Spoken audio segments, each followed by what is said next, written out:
72 గంటల్లోనే ఫోన్లోని అద్భుతమైన జ్యోతిష్య పరిష్కారం చూపిస్తారు. నమ్మండి, నమ్మకపోండి, ఇది నిజం. శ్మశాన కాళి రుద్ర చౌడీదేవి ఆరాధకులు నంబర్ 1 వశీకరణ స్పెషలిస్ట్. గురూజీ మనిషి పుట్టుక నుండి చనిపోయే వరకు వచ్చే అన్ని క్లిష్టమైన సమస్యలకు పరిష్కారం ఇక్కడ లభిస్తుంది. విద్య, ఉద్యోగం, వ్యవహారం, స్త్రీ ప్రేమ, పెళ్లి, సంతానం, స్త్రీ పురుష వశీకరణం, భూవశం, భార్యాభర్తల కలహాలు, కోర్టు సమస్యలు, విడాకుల సమస్యలు, చేతబడి, అప్పుల బాధ, ఇంకా మీకు ఎలాంటి సమస్యలు ఉన్నా 72 గంటల్లోనే శాశ్వత శ్రీ మహాగణాధిపతయ నమః. ఐం మహాసరస్వత్యే నమః. శ్రీ లలితాంబికాదేవియే నమః. రాశిఫలాల కార్యక్రమంలో భాగంగా ఈ ఫిబ్రవరి మాసమంతా కూడా ఎలా ఉండబోతుంది 12 రాసుల వాళ్లకు అని ఒక్కసారి మనం ఆలోచన చేసినట్టయితే, ఇక్కడ ముఖ్యముగా పంచగ్రహ కూటమి అనేటువంటిది కుంభములో ఏర్పడినటువంటి దాని వలన ఏ ఏ గ్రహాలు అక్కడ ఉన్నాయి అంటే రవి, చంద్రుడు, శుక్రుడు, రాహువు, బుధుడు, 5 గ్రహాలు కుంభములో ఉంటున్నాయి. అయితే ఈ స్థానం ఎవరిది? శనికి స్వక్షేత్రమైనటువంటి కుంభములో పంచగ్రహ కూటమి అనేటువంటిది ఏర్పడింది. మరి ఈ 5 గ్రహాల వలన ఏ ఏ రాసుల వాళ్లకు ఎటువంటి ఫలితాలు అందబోతూ ఉన్నాయి, ఎవరికి మిశ్రమ ఫలితాలు ఉన్నాయి, ఎవరెవరికి యోగం నడుస్తుంది, ఎవరికి బాగుంది అనేటువంటిది ఇప్పుడు మనం తెలుసుకోబోతున్నాము.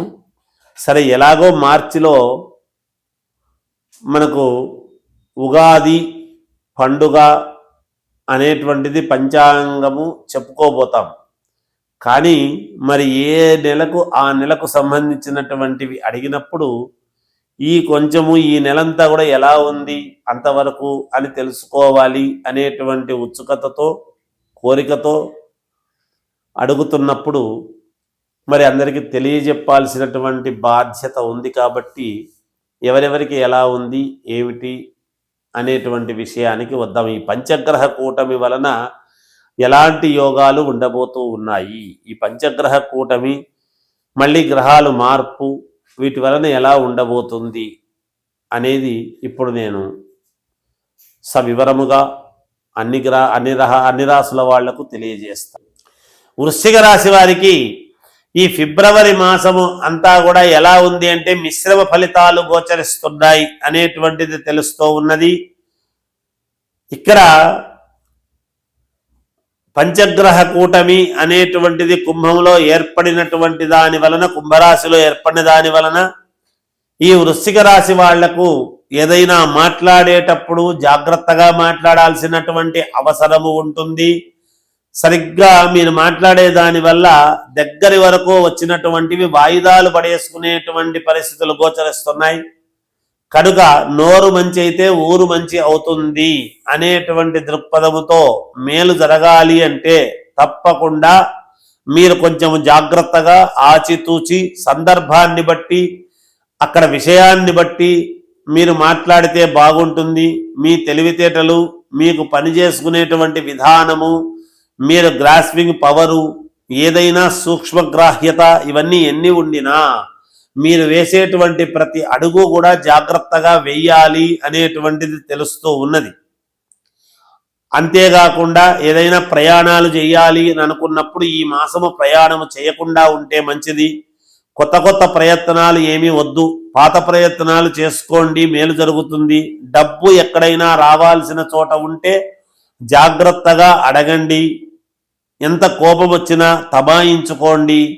ఒక్క మాట పరుషంగా మాట్లాడినా ఆ వచ్చే డబ్బు కాస్త రాకుండా పోయి మొత్తానికే బ్లాక్ అయ్యేటువంటి పరిస్థితి జరగవచ్చును. కనుక జాగ్రత్తగా ఆలోచన చేసి అడుగులు ముందుకు వెయ్యండి, మేలు జరుగుతుంది. ఇంట్లో వాళ్లతో కూడా జాగ్రత్తగా మాట్లాడండి. కొన్ని సందర్భాలలో ఇంట్లో వాళ్ళకు కూడా దూరం అయ్యే పరిస్థితులు ఉంటాయి. జీవిత భాగస్వామితో కూడా జాగ్రత్తగా మాట్లాడాలి, లేదంటే ఇద్దరికీ కూడా ఎడమొహం పెడమొహం అయ్యేటువంటి పరిస్థితులు వస్తాయి. అయితే భయపెట్టడం అని కాదు, ఉన్న గ్రహస్థితుల దృష్ట్యా చిన్న చిన్న ఇబ్బందులు కలగవచ్చును. ఏ ఇబ్బంది పడకూడదు అనేటువంటి ముందు జాగ్రత్తతో చెప్పడమే తప్ప ఎవరినో భయపెట్టాలి అనేటువంటిది కాదు అని తెలియజేస్తూ ఉన్నాను. ఇంకా మీకు మెరుగైనటువంటి ఫలితాలు కావాలి అంటే మీకు నమ్మకమైనటువంటి వాళ్ళ దగ్గర మీ జాతకం చూపించుకోండి, మేలు జరుగుతుంది. జయోస్తు.